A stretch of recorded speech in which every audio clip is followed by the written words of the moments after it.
నమస్తే, very good morning. Welcome to the first edition. నేను బ్రహ్మిణి. వివిధ వార్తాపత్రికల్లోని ప్రధానాంశాలు చూద్దాం. ముందుగా ఆంధ్రజ్యోతి పేపర్కి వెళ్దాం. ఆంధ్రజ్యోతి పేపర్లోని ప్రధానాంశాలు ఒకసారి చూసినట్లయితే, ఇక త్రివిధలతో ప్రధాని సమావేశాలు, త్రిముఖ దాడులకు సిద్ధం, బ్లూ ప్రింట్ రెడీ, వారంలో కార్యాచరణ, నిర్దిష్ట చర్యలు.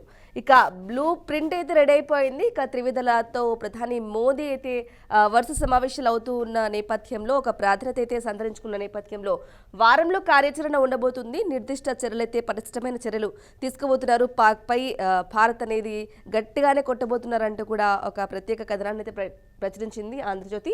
కొట్టేది గట్టిగానే, ఇక పాక్పై భారీ దాడికి సంకేతాలు, వేగంగా పరిణామాలు కనిపించే విధంగా దాడి, అరేబియా సముద్రంలో నేవీ సర్వసన్నద్ధం, ఎల్ఓసి సమీపంలో యుద్ధ విమానాలు, సరిహద్దు వెంబడి ఎయిర్ డిఫెన్స్, అలాగే పెద్ద ఎత్తున ఆర్మీ కదలికలు, రష్యా నుంచి ఇగ్లా-ఎస్ క్షిపణుల కొనుగోళ్లు, పంజాబ్లో 2 పాక్ గూఢచారుల అరెస్టు, సరిహద్దులో 8 చోట్ల కవ్వింపులు, బాగ్లిహా డ్యాం నీటి నిలిపివేత, పాకిస్తాన్లో మొదలైన యుద్ధ భయం, యుద్ధం వస్తే బ్రిటన్కు పారిపోతామన్న ఆ దేశ ఎంపీ అఫ్జల్ ఖాన్ అయితే చెప్పడం జరిగింది. అలాగే 4 రోజులకే ఖాళీ కానున్న పాక్ శతఘ్ని గుండ్లు, ఉక్రెయిన్కు విక్రయాల వల్లే పాక్ గొప్పలన్నీ తప్పులే, PL-15 క్షిపణులపై ఆర్భాటపు ప్రచారం. ఇక వాటి వాస్తవ రేంజ్ 120 కిలోమీటర్లే, కానీ 300 కిలోమీటర్లు అంటూ డంబాలు. రైట్. ఇక పాకిస్తాన్కి సంబంధించి పాక్పై భారీగా దాడి చేసేందుకు భారత్ సంకేతాలు ఇస్తుందా అంటే కనుక అవుననే సమాధానం వస్తుంది. ఎందుకంటే ప్రధాని మోదీ వరుస భేటీలు, వరుస సమావేశాలు ఒక ప్రాధాన్యతనైతే సంతరించుకున్న నేపథ్యంలో గట్టిగానే కొట్టబోతున్నాం అనే విధంగా త్రివిధ దళాలతో ప్రధాని సమావేశాలు ఏ విధంగా జరుగుతున్నాయి, వరుస సమావేశాలు జరుగుతున్నాయి. అలాగే త్రిముఖ దాడులకైతే అంటే అన్ని కోణాలకు పాక్ సంబంధించి అష్టదిగ్బంధం చేసి దాడులు చేసే విధంగా ప్లాన్ చేస్తున్నారా అనే విధంగా కూడా ఒక ప్రాధాన్యత సంతరించుకుంది. దీనికి సంబంధించిన వార్తను కనుక చూసుకున్నట్లయితే డీటెయిల్గా, ఇక సీమాంతర ఉగ్రవాదాన్ని ప్రోత్సహిస్తూ ఉగ్రవాదుల స్వర్గధామంగా మారిన పాకిస్తాన్పై భారీ దాడికి సిద్ధమైందా? ఇక ప్రపంచ దేశాలకు తమ ప్రతిచర్య స్పష్టంగా కనిపించేలా పెద్ద దెబ్బ అయితే కొట్టనుందా? ఇక సర్జికల్ దాడితో సరిపెట్టకుండా గట్టి బుద్ధి చెప్పాలని నిర్ణయించుకుందా? త్రివిధ దళాలతో త్రిముఖ వ్యూహంతో పాక్ నడ్డి విరచనుందా? వేగంగా మారుతున్న పరిణామాలు చూస్తే ఈ ప్రశ్నలకు అవుననే సమాధానం అయితే వస్తుంది. ఇక ఆదివారం నియంత్రణ లేక ఎల్ఓసి వెంబడి 8 చోట్ల పాక్ సైన్యం కవ్వింపు చర్యలకు పాల్పడక భారత్ ధీటుగా బదిలిచ్చింది. సరిహద్దులో భారీగా సైన్యాన్ని, ఎయిర్ డిఫెన్స్ వ్యవస్థలను మోహరించింది. ఆర్మీ కదలికల సమాచారాన్ని శత్రు దేశానికి పంపుతూ ఉన్న 2 గూఢచారులను పంజాబ్లో అరెస్టు చేసింది. అరేబియా సముద్రంలో యుద్ధ విమాన వాహన నౌకను మోహరించడంతో పాక్ తీరానికి 85 నాటికల్ మైళ్ళ దూరంలో గుజరాత్ తీరాన నౌకాదళ విన్యాసాలను కూడా నిర్వహిస్తోంది. ఇక దీనికి సంబంధించిన పూర్తి డీటెయిల్స్ అన్ని లోపలి పేజీలో పేపర్ 2లో ఉండబోతున్నాయి. పాల్గం ఉగ్రదాడి, పాక్ చైనాల ఉమ్మడి కుట్ర, బహుళ జాతి కంపెనీలు చైనా నుంచి భారత్కు తరలిపోకుండా అడ్డుకునేందుకు దాడి, అలాగే యుద్ధం మొదలైతే భారత్కు పోవని యోచన, పాక్ రిటైర్డ్ మేజర్ ఆదిల్ రజా సంచలన ఆరోపణలు, పహల్గామ్ ఉగ్రదాడి, పాక్ చైనాల ఉమ్మడి కుట్ర అనేది కూడా ఒక అందుకు వస్తూ ఉంది. ఈ నేపథ్యంలోనే ఇంకా త్రివిధ దళాలతో ప్రధాని మోదీ వ్యూహాత్మకంగా అయితే భేటీలు అయితే కొనసాగుతుంది. అలాగే సమావేశాలు కూడా కొనసాగుతూ ఉన్నాయి. సో ఈ నేపథ్యంలో భారీ ఒక ప్లాన్ అయితే ఉండబోతోందా అనే అనుమానం అయితే ఒకటి బయటకు వస్తూ ఉంది. సో ఖచ్చితంగా వాళ్ళ బుద్ధి చెప్తాము అని చెప్పి ప్రధాని మోదీ కొన్ని రోజుల నుంచి చెప్పడం జరిగింది. అలాగే ప్రజలంతా కూడా తీవ్ర వ్యతిరేకత వచ్చిన నేపథ్యంలో ఖచ్చితంగా గట్టిగా కొట్టబోతున్నారా, నిజంగానే ఆ దిశగా అడుగులు పడుతున్నాయా అంటే కనుక ఇప్పటికే సింధు జలాల ఒప్పందంగాని దౌత్యపరంగా కూడా పాకిస్తాన్ని ఒంటరిగా చేయడం చూసాం.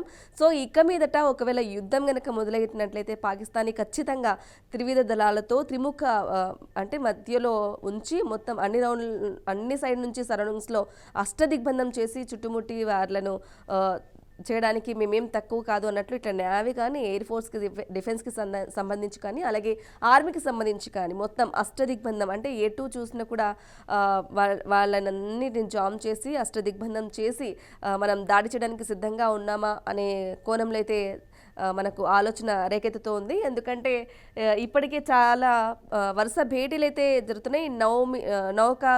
నౌకా దళాలకు సంబంధించి, అలాగే ఆర్మీ వాళ్ళకి సంబంధించి ఒక చర్చ అయితే జరిగింది. సో వరుస సమావేశాలకు ఒక ప్రాధాన్యత సంపాదించుకునే చెప్పుకోవాలి.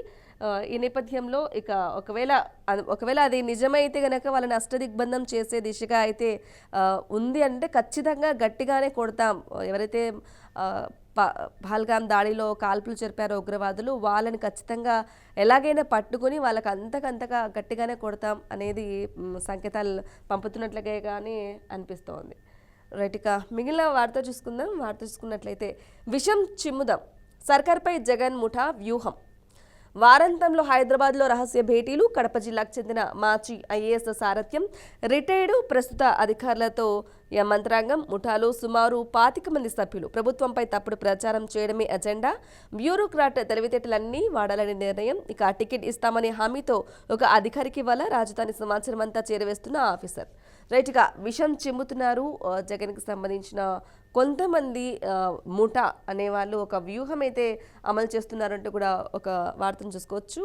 డీటెయిల్గా చూద్దాం. ఇక అసత్యాలు, అర్ధసత్యాలు, వక్రీకరణలు, లేని దురుద్దేశాలు అంటగట్టడం, అలాగే కులాల మధ్య కూడా చిచ్చుపెట్టడం విపక్షంలో ఉండగా వైఎస్ జగన్మోహన్ రెడ్డి అజెండా ఇదే. ఇక దీనికోసం మేధావులు, తటస్థులు, మాజీ అధికారులు, సామాజికవేత్తలు అనే ముసుగుతో తన సొంత సైన్యాన్ని ప్రయోగిస్తారు. 2014-19లో ఇదే చేశారు, ఇప్పుడు కూడా అదే చేస్తున్నారు. ప్రభుత్వ విశ్వసనీయతపై విషం చిమ్మేందుకు తెర వెనుక తతంగం మొత్తం నడిపిస్తూ ఉన్నారు. సో ఈ ముఠా జగన్ హయాంలో అడ్డగోలుగా మేళ్లు పొందిన ఐఏఎస్, ఐపీఎస్, ఇతర అధికారుల బృందం ఇందులో క్రియాశీలకంగా ఉన్నారు. ఇక వీళ్ళు కొంతమంది రిటైర్డ్ అధికారులు కాక మరికొందరు ఇప్పటికే సర్వీస్లో ఉన్నవారే. ఇంకా హైదరాబాద్ కేంద్రంగా కడప జిల్లాకి చెందిన ఒక రిటైర్డ్ ఐఏఎస్ జగన్కు వీరభక్తుడు. ఎందరో సీనియర్లను పక్కన పెట్టి ఆయనను జగన్ ప్రధాన పోస్టులో కూర్చోబెట్టారు. ఇప్పుడు రాష్ట్ర ప్రభుత్వంపై దాడి కుట్రలకు, భేటీలకు ఆయన సారథ్యం వహిస్తున్నారు. గతంలో జగన్ ప్రభుత్వంలో ఇద్దరు అధికారులకు ఒకరంటే మరొకరు పడేది కాదు. ఇప్పుడు జగన్ కోసం ఆ ఇద్దరు ఒక్కటయ్యారు.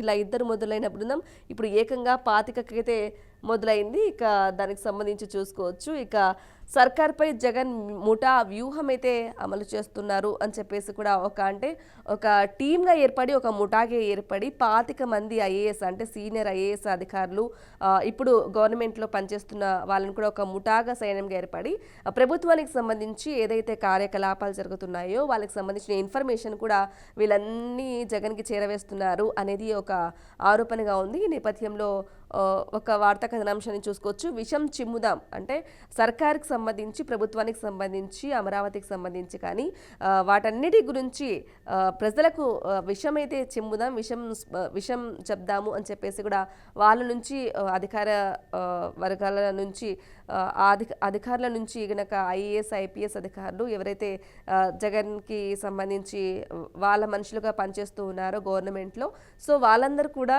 ఇట్లాంటి డీటెయిల్స్ అన్ని తెలుసుకొని, గవర్నమెంట్ నుంచి తెలుసుకొని జగన్కి చేరవేస్తూ ఉన్న నేపథ్యంలో 25 మంది ముఠాగా ఏర్పడి జగన్కి చేరవేస్తున్న నేపథ్యంలో సర్కారే ప్రధాన లక్ష్యంగా వాళ్ళ గురించి విషం చిమ్ముదాం అనే రకంగా కూడా వెళ్ళారు. ఇక దానికి సంబంధించిన ఒక వార్తా కథనాన్ని చూసుకోవచ్చు. ఇక ఇప్పటికే ప్రభుత్వంపై తప్పుడు ఆరోపణం చేయడమే కూడా వాళ్ళ ఎజెండా. అలాగే బ్యూరోక్రాట్ తెలివితేటలన్నీ వాడాలని కూడా నిర్ణయం కూడా ఇచ్చారు. ఇక కడప జిల్లాకు చెందిన మాజీ ఐఏఎస్ సారథ్యంలోనే ఇదంతా జరుగుతుంది అనేది ముఖ్యంగా ప్రధానమైన ఆరోపణ అయితే జరుగుతోంది. అలాగే పార్టీ టికెట్ ఇస్తామని చెప్పేసి కూడా ఇప్పటికే ఒక వ్యక్తిని కూడా ఒక అధికారి కూడా వలవేయడం జరిగింది. దానికి సంబంధించిన వార్తా కథనాంశాన్ని చూసుకోవచ్చు. రైట్గా మరో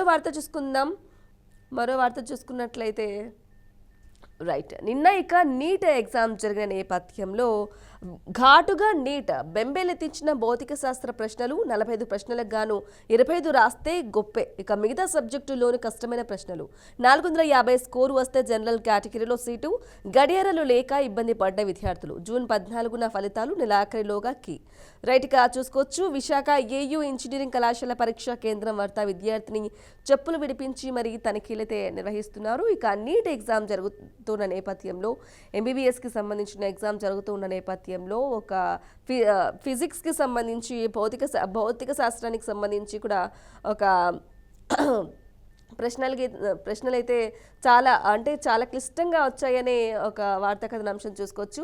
45 ప్రశ్నలకు గాను 25 ప్రశ్నలు మాత్రం రాస్తేనే ఒక గొప్పనే అని చెప్పుకోవాలి. ఎందుకంటే అంత టఫ్గా వచ్చింది ఎగ్జామ్ అని దీన్ని చూస్తేనే అర్థమైపోతుంది. ఇక మిగతా సబ్జెక్టుల్లోనూ కష్టమైన ప్రశ్నలు, ఇక చాలా టఫ్గా వచ్చింది పేపర్ మొత్తానికి సంబంధించి. అందులో 45 మార్క్స్కి సంబంధించి భౌతిక శాస్త్రానికి సంబంధించే ఉన్నాయి. దాంట్లో 25 కూడా మనం అంటే రాయలేని పరిస్థితి అయితే ఉంది. ఇక గడియారాలు కూడా లేక చాలామంది పిల్లలైతే ఇబ్బంది పడ్డారు. సో నీట్ ఘాటుగానే జరిగింది అనేటట్లుగా కూడా ఒక డీటెయిల్గా వేశారు. ఇక నీట్కి ఎగ్జామ్కి సంబంధించి కీ అయితే ఈ మంత్ ఎండింగ్లోనే రాబోతుంది. సో కీ చెక్ చేసుకోవచ్చు. అలాగే జూన్ 14న అంటే నెక్స్ట్ మంత్ 14న నీట్కి సంబంధించిన రిజల్ట్స్ అనేవి రాబోతున్నాయి. అలాగే డీటెయిల్గా ఒకసారి చూసుకుందాం. ఇక భౌతిక శాస్త్రంలో 16 ప్రశ్నలు బెంబేలెత్తించాయి. రసాయన శాస్త్రంలో 15 ప్రశ్నలు బెదరగొట్టాయి.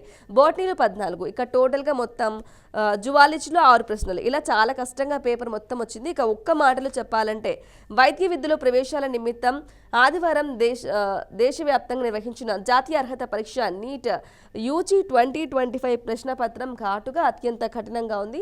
పరీక్షా కేంద్రాల లోపలి అనుమతించే సమయంలో అభ్యర్థులను సిబ్బంది క్షుణ్ణంగా తీసివేయించారు. ఎప్పటిలాగే ఒక్క నిమిషం ఆలస్యం నిబంధనను ఖచ్చితంగా అమలు చేశారు.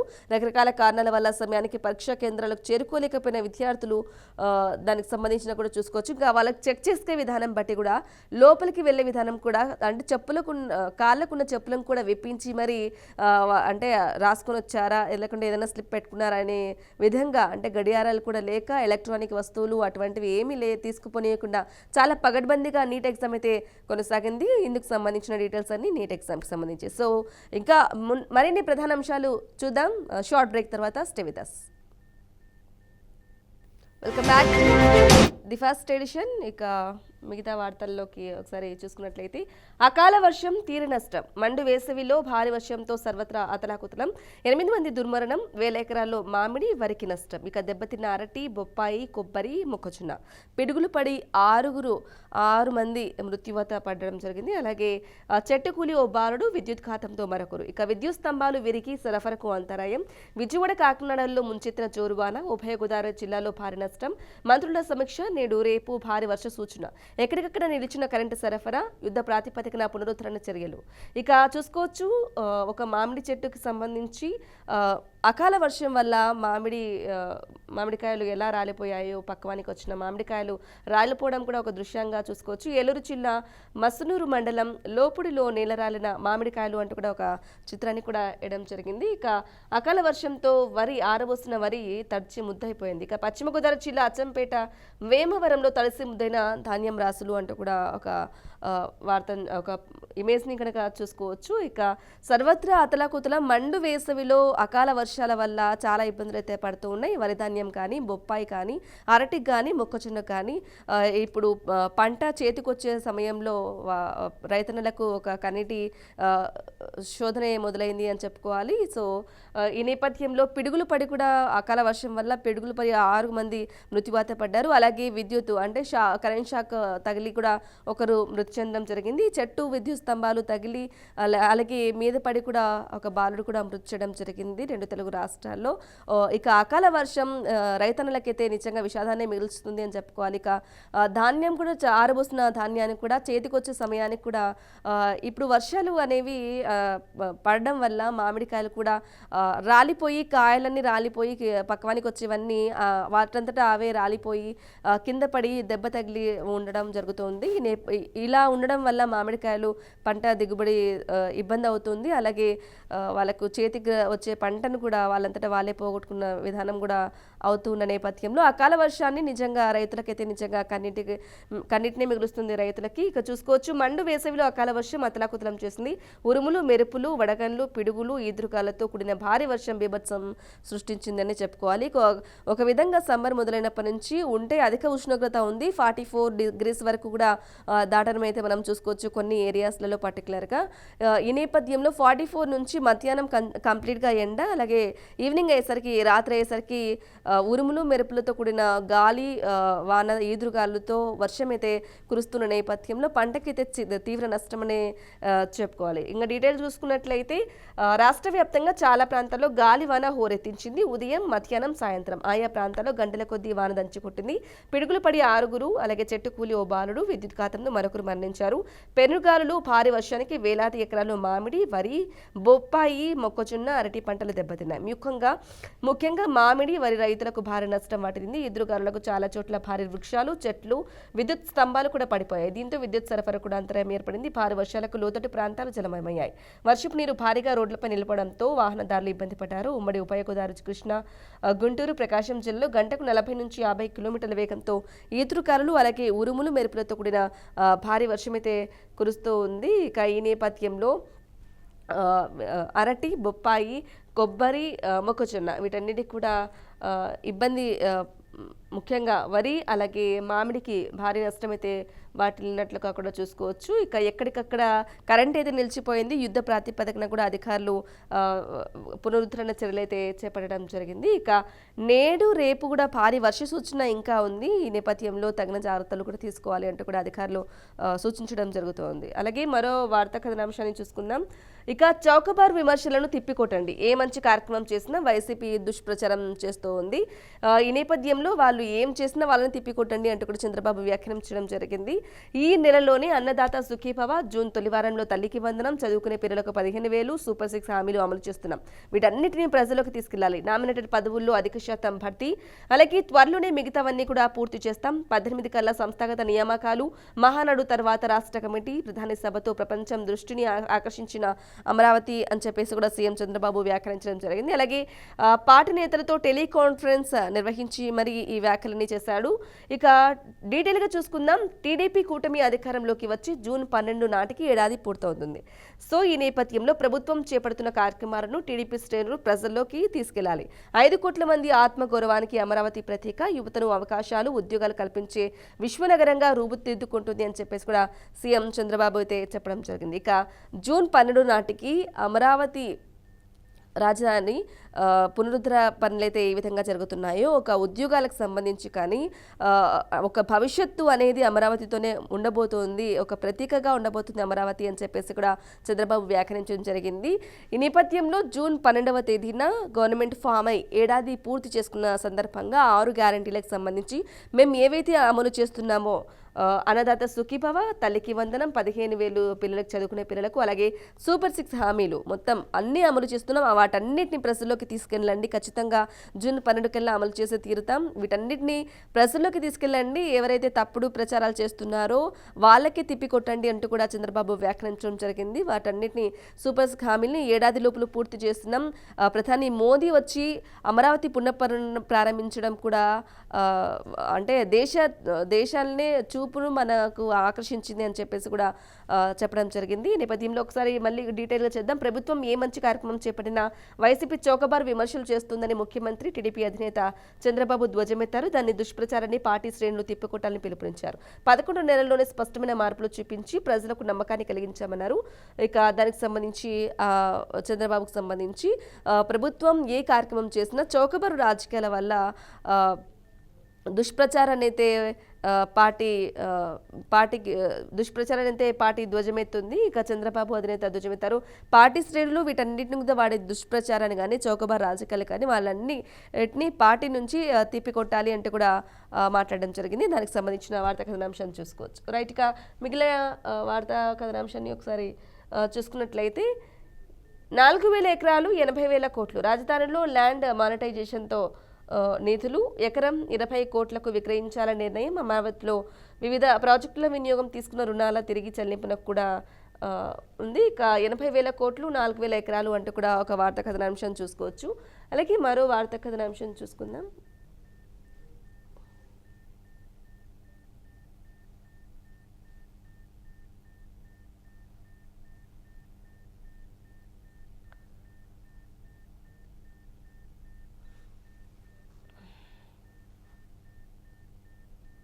రైట్.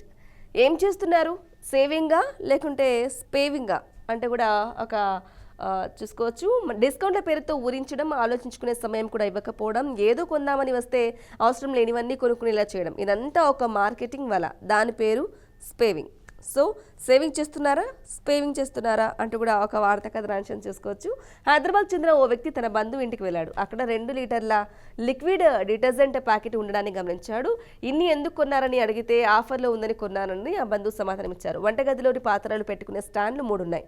ఇక్కడ మునుపటి సమాధానమే వచ్చింది. కాసేపటి తర్వాత అతనికి అర్థమైంది ఏంటంటే తన బంధువుకు షాపింగ్ అనేది వ్యసనంగా మారింది అనేది అర్థమైపోయింది. ఈ మధ్య కాలంలో చాలా మంది ఒకటి కొనాలని ఒక షాప్కి వెళ్తే ఇంకొకటి కొనాలంటూ కూడా ఒకటి కొందామని పోతే వాటితో పాటు ఇంకా దానితో పాటు ఒక 10 ఐటమ్స్ ఇంకా కొత్తగా యాడ్ అవుతూ ఉంటాయి. సో ఇలా కాకుండా ఆఫర్స్ అనేవి ఆకర్షిస్తూ ఉంటాయి. సో ఆఫర్స్ వల్ల అనేది అది ఒక వల, వాళ్ళు మార్కెటింగ్ అనేది అలా చేస్తున్నారు. మార్కెటింగ్ అలా చేయడం వల్ల ఆ వలలో మనం చిక్కుకుపోతున్నాం, వలలో పడిపోతున్నాం అని మనం అర్థం చేసుకోవాలి. ఈ నేపథ్యంలో సేవింగ్ చేస్తున్నారా లేకుంటే స్పేవింగ్ చేస్తున్నారా అంటూ కూడా ఒక వార్తా కథనాంశాన్ని చూసుకోవచ్చు. విజయవాడకు చెందిన ఓ యువకుడు స్నేహితులతో కలిసి రూమ్ అద్దెకు తీసుకుని ఉంటున్నాడు. రోజువారీ తమకు కావాల్సిన వస్తువుల కొనుగోలుకు ఓ మార్ట్కి అయితే వెళ్ళాడు. ఇక అక్కడ ఈ 2 కొంటే ఒకటి ఉచితం అనే బోర్డులు ఉండడంతో తనకు కావాల్సిన వస్తువులను ఎక్కువగా తీసుకున్నాడు. 300 సరిపోతాయి అనుకుంటే 750 రూపాయలు ఖర్చు అయిపోయాయి. డిస్కౌంట్లు ఉన్నాయి కదా, పొదుపు చేస్తానని భ్రమలో పడి ఎక్కువగా ఖర్చు చేశాడు. సో నాకు కావాల్సిన వస్తువులు 300లోనే వస్తాయి, కానీ 750 పెట్టి ఆఫర్లు ఉంది కదా అని 750లో పెట్టి ఎక్కుకున్నాడు. సో మార్కెట్ షాప్ వాళ్ళకు మార్ట్ వాళ్ళకు కానీ 750 రూపాయలు పెట్టి కొనించడమే వాళ్ళకు ఆఫర్ కింద ఇవ్వడమే వాళ్ళకు ఒక పెద్ద టార్గెట్. ఈ నేపథ్యంలో వాళ్ళు చూసుకోవచ్చు ఇంకా 300 నుంచి 300, సో డబుల్ చేశారనమాట వాళ్ళు. ఇలా అవుతూ ఉంటుంది మార్కెట్లో. సో సేవింగ్ చేస్తున్నారా, ఏం చేస్తున్నారు, స్పేవింగ్ చేస్తున్నారా అంటూ కూడా మనల్ని మనం ప్రశ్నించుకునేలా కూడా ఒక వార్తా కథనాంశాన్ని అయితే ఇక్కడ ప్రచురించడం జరిగింది. ఇక ఓఆర్ఎస్ పేరిట ఉపద్రవం, మార్కెట్లో విచ్చలవిచ్చుగా హానికరమైన ద్రావణాలు, శక్తినిచ్చే పానీయాలకు జోరుగా అమ్మకాలు. డీహైడ్రేషన్ నివారిస్తుందంటూ తప్పుడు ప్రచారం, నిజమేనని నమ్మి మోసపోతున్న ప్రజలు. వీటి వాడకంతో మరింత అధికంగా డయేరియా ముప్పు, అలాగే WHO సూచించినవే వాడాలంటున్న నిపుణులు. రేచిగా చూసుకోవచ్చు. ఇక ఓఆర్ఎస్ పేరిట ఉపద్రవం, ఓఆర్ఎస్ అయితే నీరసంగా ఉన్న కానీ అలాగే డయేరియాకి సంబంధించి ఎక్కువగా మోషన్స్కి వెళ్ళినా అలాగే వామిటింగ్ సెన్షన్ ఉన్న వామిటింగ్కి వెళ్ళినా కూడా వాడుతూ ఉంటారు ఓఆర్ఎస్ అనేవి. చిన్నపిల్లల నుంచి పెద్దవాళ్ళ వరకు కొంచెం అంటే సమ్మర్లో కూడా డీహైడ్రేట్ అవుతుంది, అలాగే ఎలక్ట్రోల్ వాటర్ ఉంటాయి కాబట్టి కొంచెం మనకు అన్ని రకాలుగా కొంచెం నీరసం నుంచి వాటర్ ఎక్కువగా కంటెంట్ తీసుకోలేము కాబట్టి సో బాటిల్లో యూజ్ చేసుకున్నా లేకుంటే ఒక గ్లాస్ వాటర్లో కలుపుకొని తాగినా కూడా ఒక ప్యాకెట్ అనేది 1 లీటర్ వాటర్లో కలుపుకొని తాగినా కూడా చాలా ఎనఫ్ అని చెప్పేసి తాగుతూ ఉంటాం ముఖ్యంగా. ఈ నేపథ్యంలో వాటిలో కూడా కల్తీ చేసి డీహైడ్రేట్ చేసే కానీ లేకుంటే హెల్దీ బెనిఫిట్స్ ఉన్న ఓఆర్ఎస్కి సంబంధించి కూడా చాలా కొత్త రకాల ఓఆర్ఎస్లు మార్కెట్లోకి వచ్చాయి. ఈ నేపథ్యంలో వాటన్ని ఏవి వాడకూడదు, తస్మాత్ జాగ్రత్త, WHO రికమెండెడ్ ఉండే మాత్రమే వాడాలి అంటూ కూడా ఒక వార్తా కథనాంశం చూసుకోవచ్చు. వరల్డ్ హెల్త్ ఆర్గనైజేషన్ WHO ఉన్నది మాత్రమే ఖచ్చితంగా వాడాలి, అవన్నీ నిజమే అని చెప్పేసి మనం మోసపోవద్దు అంటూ కూడా ఒక వార్తా కథనాంశం చూసుకోవచ్చు. ఇక దేశంలో 5 ఏళ్లలోపు పిల్లల్లో మరణాలు 13% విరేచనాల వల్ల సంభవిస్తున్నాయి. డీహైడ్రేషన్ గురైన సమయంలో చికిత్స అందించకపోవడం వల్ల ఈ మరణాలు వస్తున్నాయని గుర్తించిన WHO డీహైడ్రేషన్కు అత్యంత ప్రాధాన్యం ఇవ్వాలని సూచించింది. శరీరంలో నుంచి కోల్పోయిన లవణాలు, నీటిని తిరిగి భర్తీ చేయాలంటే ఓఆర్ఎస్ తప్పనిసరిగా వినియోగించాలని స్పష్టం చేసింది. ఇక చూసుకోవచ్చు. ప్రపంచ ఆరోగ్య సంస్థ సూచన మేరకు భారత్లో central drug standards organisation CDSO అనుమతి మేరకు తయారు చేసే ఔషధం ఇది 20.5 గ్రాములున్న ప్రామాణిక ఓఆర్ఎస్ ప్యాకెట్లు 2.6 గ్రాముల సోడియం క్లోరైడ్, 13.5 గ్రాముల గ్లూకోజ్, 1.5 గ్రాముల పొటాషియం క్లోరైడ్, 2.9 గ్రాముల టెసోడియం అలాగే సిట్రేట్లు ఉంటాయి. ఓఆర్ఎస్లోని గ్లూకోజ్ శరీరంలోకి వెళ్ళేటప్పుడు నిర్ణీత సోడియంను అవసరమైన నీటితో దానితో పాటు తీసుకెళ్తుంది. శరీరంలో యాసిడ్తో మోతాదు పెరగకుండా సిట్రేట్ చూసుకుంటుంది.